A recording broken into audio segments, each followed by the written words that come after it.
ತಮಿಳುನಾಡಿನಲ್ಲಿ ಕನ್ನಡದ ನುಡಿ ಹಬ್ಬ.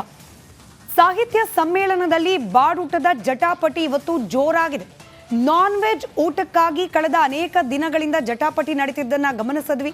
ಇವತ್ತು ಸಮಾರೋಪ ಸಮಾರಂಭ ಕನ್ನಡ ಸಾಹಿತ್ಯ ಸಮ್ಮೇಳನ, ಇದರಲ್ಲೂ 87ನೇ ಕನ್ನಡ ಸಾಹಿತ್ಯ ಸಮ್ಮೇಳನದ ಸಮಾರೋಪ ಸಮಾರಂಭದ ಸಂದರ್ಭದಲ್ಲೇನೆ ಹೈ ಡ್ರಾಮಾ ಸೃಷ್ಟಿ ಮಾಡಲಾಗಿದೆ. ಮೊಟ್ಟೆ, ಚಿಕನ್, ಕಬಾಬ್ ಹಂಚೋಕೆ ಮುಂದಾದ್ರು ಪ್ರಗತಿಪರರು. ಪೊಲೀಸರು ಮತ್ತು ಪ್ರಗತಿಪರರ ನಡುವೆ ಇದೇ ವಿಚಾರಕ್ಕೆ ವಾಗ್ವಾದವೇ ನಡೆದೋಯ್ತು. ಈ ವೇಳೆ ಮಾಂಸಾಹಾರವನ್ನ ವಶಪಡಿಸಿಕೊಂಡಿದ್ದಾರೆ ಪೊಲೀಸ್ ಸಿಬ್ಬಂದಿ. ಕೊನೆಗೆ ಮುದ್ದೆ, ಮೊಟ್ಟೆ, ನಾಟಿ ಕೋಳಿ ಸಾಂಬಾರನ್ನ ವಿತರಣೆ ಮಾಡಿದ್ದಾರೆ.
ಕನ್ನಡ ಸಾಹಿತ್ಯ ಸಮ್ಮೇಳನ ನಡೀತಿದೆ.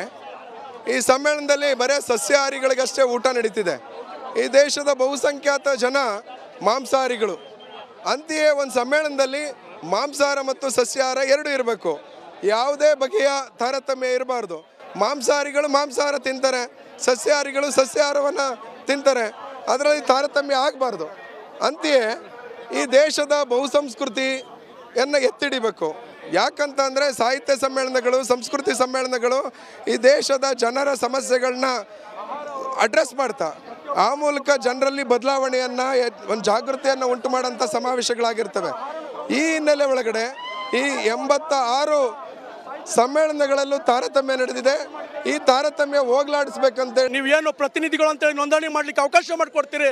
ಅದರಲ್ಲಿ ಸಸ್ಯಾಹಾರ ಬೇಕಾ ಮಾಂಸಾಹಾರ ಬೇಕಾ ಅಂತಕ್ಕಂಥ ಆಪ್ಷನನ್ನು ಕೊಡಬೇಕು. ಆವಾಗ ನಿಮಗೆ ಗೊತ್ತಾಗ್ತದೆ ಸಸ್ಯಾಹಾರ ಎಷ್ಟು ಬೇಕು, ಮಾಂಸಾಹಾರ ಎಷ್ಟು ಬೇಕು ಅಂತಕ್ಕಂಥದ್ದು. ಮಂಡ್ಯ ಜಿಲ್ಲೆಯ ಎಲ್ಲ ಪ್ರಗತಿಪರರು ಕೂಡ ಈ ಆಹಾರ ತಾರತಮ್ಯವನ್ನು ತೊಡೆದಾಕಬೇಕು ಅಂತೇಳಿ ಒಂದು ವಿಶಿಷ್ಟವಾದಂಥ ಹೋರಾಟಗಳನ್ನು ಪ್ರಾರಂಭದಿಂದಲೂ ಮಾಡ್ಕೊಂಡು ಬಂದಿದ್ವಿ. ಜಿಲ್ಲಾಡಳಿತ ಮತ್ತು ಜಿಲ್ಲಾ ಮಂತ್ರಿಗಳು ಒಪ್ಕೊಂಡಿದ್ರು, ನಾವು ಕೊಡ್ತೀವಿ ಅಂತೇಳಿ. ಆದರೆ ಅವರು ನಮ್ಮನ್ನು 3 ದಿನಗಳಿಂದ ಯಾಮಾರಿಸ್ತಕ್ಕಂಥ ಪ್ರಯತ್ನವನ್ನು ಮಾಡಿದ್ರು. ಆ ಕಾರಣಕ್ಕೆ ಇವತ್ತು ನಮ್ಮ ಹೋರಾಟವನ್ನು ಯಶಸ್ವಿ ಕಾಣಬೇಕು. ಇನ್ನು ಮುಂದೆ ಎಲ್ಲ ಸಾಹಿತ್ಯ ಸಮ್ಮೇಳನಗಳಲ್ಲಿ ಮಾಂಸಾಹಾರ ಮತ್ತು ಸಸ್ಯಾಹಾರ ಎರಡೂ ಆಹಾರಗಳನ್ನು ಕೊಡಬೇಕು ಅಂತೇಳಿ ಇವತ್ತು ಈ ಹೋರಾಟವನ್ನು ಮಾಡಿದ್ವಿ. ನಮ್ಮ ಹೋರಾಟ ಯಶಸ್ವಿಯಾಗಿದೆ ಅಂತೇಳಿ ನಾನು ಬಯಸ್ತೇನೆ. ನೀವೇನು ಪ್ರತಿನಿಧಿ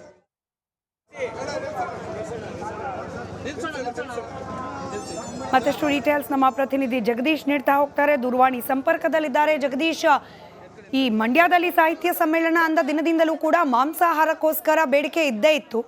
ಇವತ್ತು ಜಟಾಪಟಿಗೂ ಕಾರಣವಾಯಿತು. ನಂತರದಲ್ಲಿ ಕೆಲವರಿಗೆ ಮಾಂಸಾಹಾರ ವಿತರಣೆ ಮಾಡುವ ಅವಕಾಶ ಕೂಡ ಸಿಕ್ಕಿದೆ. ಡೀಟೇಲ್ಸ್ ಹಂಚ್ಕೊಳ್ಳೋದಾದ್ರೆ. ಹೌದು ಸ್ಮಿತಾ, ಏನು 87ನೇ ಅಖಿಲ ಭಾರತ ಕನ್ನಡ ಸಾಹಿತ್ಯ ಸಮ್ಮೇಳನ ಮಂಡ್ಯದಲ್ಲಿ ನಡೀತಾ ಇರ್ತಕ್ಕಂಥದ್ದು. ಕಳೆದ 3 ದಿನದಲ್ಲೂ ಈ ಒಂದು ಕಾರ್ಯಕ್ರಮ ನಡೀತಾ ಇದೆ. ಈ ಒಂದು ಕಾರ್ಯಕ್ರಮದಲ್ಲಿ ಒಂದು ಏನು ಸಸ್ಯಾಹಾರಿ ಊಟವನ್ನು ಕೂಡ 3 ದಿನದಿಂದಲೂ ಕೂಡ ಬೆಳಗ್ಗೆ ತಿಂಡಿ ಆಗಿರ್ಬೋದು, ಮಧ್ಯಾಹ್ನ ಊಟ ಆಗಿರ್ಬೋದು, ರಾತ್ರಿ ಊಟವನ್ನ ವಿತರಿಸಿಕೊಂಡು ಆಯೋಜಕರು ಬರ್ತಾ ಇರ್ತಕ್ಕಂಥದ್ದು. ಆದ್ರೆ ಏನು ಕಾರ್ಯಕ್ರಮದ ಆರಂಭದ ದಿನದಿಂದಲೂ ಕೂಡ ಏನು ಪ್ರಗತಿಪರಿದ್ರು, ಅವರು ಮಾಂಸಾಹಾರವನ್ನ ಮತ್ತೆ ಬಾಡೂಟವನ್ನ ಹಾಕ್ಬೇಕು ಅಂತ ಹೇಳಿ ಅವತ್ತಿಂದಲೂ ಕೂಡ ಅವರು ಸಾಕಷ್ಟು ಚರ್ಚೆನ ಕೂಡ ಮಾಡಿದ್ರು. ಆದ್ರೆ ಇವತ್ತು ಏನು 3ನೇ ದಿನ ಆಗಿರತಕ್ಕಂಥದ್ದು, ಇವತ್ತು ಕೊನೆ ದಿನದ ಒಂದು ದಿನದಲ್ಲಿ ಮಧ್ಯಾಹ್ನ ಒಂದು ನಂತರ ಪ್ರಗತಿಪರಿದ್ರೆ ಅವರು ಏನು ನಾಟಿ ಕೋಳಿ ಸಾಂಬಾರು, ಮೊಟ್ಟೆ ಹಾಗೂ ಮುದ್ದೆಯನ್ನ ವಿತರಿಸುವ ಮೂಲಕ ಒಂದು ಬಾಡೂಟವನ್ನ ವಿತರಣೆಯನ್ನು ಕೂಡ ಮಾಡಿರ್ತಕ್ಕಂಥದ್ದು. ಅಂದ್ರೆ ಮೊದಲ ಬಾರಿಗೆ ಅಂದ್ರೆ ಕಾರ್ಯಕ್ರಮ ನಡೀತಾ ಇರ್ತಕ್ಕಂಥ ಏನೊಂದು ವೇದಿಕೆ ಮುಂಭಾಗ ಮುಖ್ಯ ದ್ವಾರ ಇದೆ. ಆ ಒಂದು ಮುಖ್ಯ ದ್ವಾರದ ಬಳಿಯೇ ಅಲ್ಲಿ ಒಂದು ನಾವು ಊಟವನ್ನ ಹಂಚಿಕೆಯನ್ನ ಮಾಡ್ತೀವಿ ಅಂತ ಹೇಳಿ ಪ್ರಗತಿಪರರು ಮುಂದಾಗ್ತಾರೆ. ಈ ಒಂದು ವೇಳೆ ಪೊಲೀಸರು ಅವರನ್ನ ಒಂದು ತಡೆಯುವಂತ ಕೆಲಸವನ್ನ ಕೂಡ ಮಾಡ್ತಾರೆ. ಆದ್ರೂ ಕೂಡ ಇವರು ಪೊಲೀಸರ ವಿರುದ್ಧವೇ ಒಂದು ವಾಗ್ವಾದ ನಡೆಸಿ ಜಟಾಪಟಿ ಕೂಡ ನಡೆಯುತ್ತೆ. ಪ್ರಗತಿಪರರು ಮತ್ತೆ ಇವರು ಪೊಲೀಸರ ನಡುವೆ ಜಟಾಪಟಿ ಕೂಡ ನಡೆಯುತ್ತೆ. ಈ ಒಂದು ವೇಳೆಯಲ್ಲಿ ಆ ಊಟವನ್ನು ಅಂದ್ರೆ ನಾಟಿ ಕೋಳಿ ಸಾಂಬಾರ್ ಆಗಿರ್ಬೋದು, ಮೊಟ್ಟೆ ಮತ್ತೆ ಮುದ್ದೆಯನ್ನ ವಶಕ್ಕೆ ಪಡೆಯುವಂತ ಕೆಲಸವನ್ನು ಕೂಡ ಪೊಲೀಸರು ಮಾಡ್ತಾರೆ. ಆದ್ರೂ ಕೂಡ ಪ್ರಗತಿಪರರು ಅದನ್ನ ಬಿಡದೆ ಪೊಲೀಸರ ಬಳಿಗೆ ಕಿತ್ತುಕೊಂಡು ಹೋಗಿ ಜನರಿಗೆ ಊಟವನ್ನ ಹಂಚುವಂತ ಕೆಲಸವನ್ನು ಕೂಡ ಮಾಡಿರ್ತಕ್ಕಂಥದ್ದು. ಒಟ್ಟಿನಲ್ಲಿ ಇದರಿಂದ ಈಗ ಸಾಕಷ್ಟು ಪರ ಮತ್ತು ವಿರೋಧಗಳು ಕೂಡ ಚರ್ಚೆ ಆಗ್ತಾ ಇರುವಂತದ್ದು. ಸ್ಮಿತಾ. ರೈಟ್, ಧನ್ಯವಾದ ಜಗದೀಶ್ ಮಾಹಿತಿಗಾಗಿ.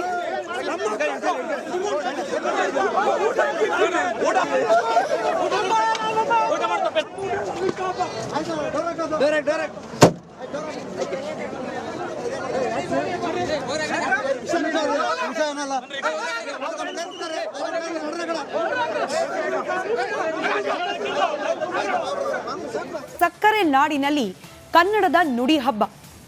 ಸಾಹಿತ್ಯ ಸಮ್ಮೇಳನದಲ್ಲಿ ಬಾಡೂಟದ ಜಟಾಪಟಿ ಇವತ್ತು ಜೋರಾಗಿದೆ. ನಾನ್ ವೆಜ್ ಊಟಕ್ಕಾಗಿ ಕಳೆದ ಅನೇಕ ದಿನಗಳಿಂದ ಜಟಾಪಟಿ ನಡೀತಿದ್ದನ್ನ ಗಮನಿಸಿದ್ವಿ. ಇವತ್ತು ಸಮಾರೋಪ ಸಮಾರಂಭ ಕನ್ನಡ ಸಾಹಿತ್ಯ ಸಮ್ಮೇಳನ, ಇದರಲ್ಲೂ 87ನೇ ಕನ್ನಡ ಸಾಹಿತ್ಯ ಸಮ್ಮೇಳನದ ಸಮಾರೋಪ ಸಮಾರಂಭದ ಸಂದರ್ಭದಲ್ಲೇನೆ ಹೈ ಡ್ರಾಮಾ ಸೃಷ್ಟಿ ಮಾಡಲಾಗಿದೆ. ಮೊಟ್ಟೆ, ಚಿಕನ್, ಕಬಾಬ್ ಹಂಚೋಕೆ ಮುಂದಾದ್ರು ಪ್ರಗತಿಪರರು. ಪೊಲೀಸರು ಮತ್ತು ಪ್ರಗತಿಪರರ ನಡುವೆ ಇದೇ ವಿಚಾರಕ್ಕೆ ವಾಗ್ವಾದವೇ ನಡೆದೋಯ್ತು. ಈ ವೇಳೆ ಮಾಂಸಾಹಾರವನ್ನ ವಶಪಡಿಸಿಕೊಂಡಿದ್ದಾರೆ ಪೊಲೀಸ್ ಸಿಬ್ಬಂದಿ. ಕೊನೆಗೆ ಮುದ್ದೆ, ಮೊಟ್ಟೆ, ನಾಟಿ ಕೋಳಿ ಸಾಂಬಾರನ್ನ ವಿತರಣೆ ಮಾಡಿದ್ದಾರೆ.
ಕನ್ನಡ ಸಾಹಿತ್ಯ ಸಮ್ಮೇಳನ ನಡೀತಿದೆ.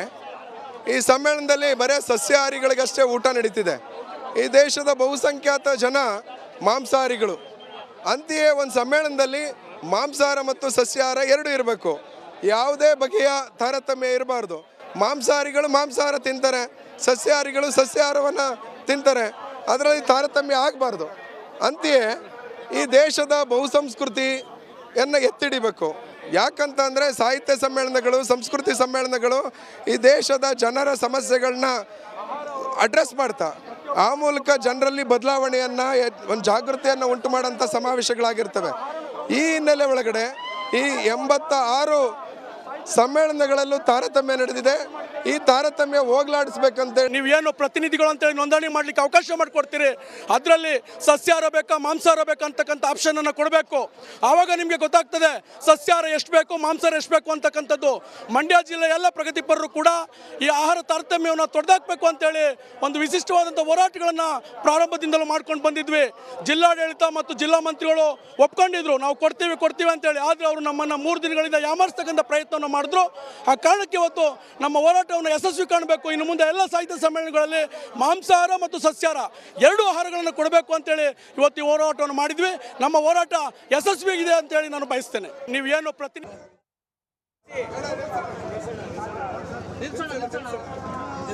ಮತ್ತಷ್ಟು ಡೀಟೇಲ್ಸ್ ನಮ್ಮ ಪ್ರತಿನಿಧಿ ಜಗದೀಶ್ ನೀಡ್ತಾ ಹೋಗ್ತಾರೆ. ದೂರವಾಣಿ ಸಂಪರ್ಕದಲ್ಲಿದ್ದಾರೆ. ಜಗದೀಶ್, ಈ ಮಂಡ್ಯದಲ್ಲಿ ಸಾಹಿತ್ಯ ಸಮ್ಮೇಳನ ಅಂದ ದಿನದಿಂದಲೂ ಕೂಡ ಮಾಂಸಾಹಾರಕ್ಕೋಸ್ಕರ ಬೇಡಿಕೆ ಇದ್ದೇ ಇತ್ತು. ಇವತ್ತು ಜಟಾಪಟಿಗೂ ಕಾರಣವಾಯಿತು. ನಂತರದಲ್ಲಿ ಕೆಲವರಿಗೆ ಮಾಂಸಾಹಾರ ವಿತರಣೆ ಮಾಡುವ ಅವಕಾಶ ಕೂಡ ಸಿಕ್ಕಿದೆ. ಡೀಟೇಲ್ಸ್ ಹಂಚ್ಕೊಳ್ಳೋದಾದ್ರೆ. ಹೌದು ಸ್ಮಿತಾ, ಏನು 87ನೇ ಅಖಿಲ ಭಾರತ ಕನ್ನಡ ಸಾಹಿತ್ಯ ಸಮ್ಮೇಳನ ಮಂಡ್ಯದಲ್ಲಿ ನಡೀತಾ ಇರ್ತಕ್ಕಂಥದ್ದು. ಕಳೆದ 3 ದಿನದಲ್ಲೂ ಈ ಒಂದು ಕಾರ್ಯಕ್ರಮ ನಡೀತಾ ಇದೆ. ಈ ಒಂದು ಕಾರ್ಯಕ್ರಮದಲ್ಲಿ ಒಂದು ಏನು ಸಸ್ಯಾಹಾರಿ ಊಟವನ್ನು ಕೂಡ 3 ದಿನದಿಂದ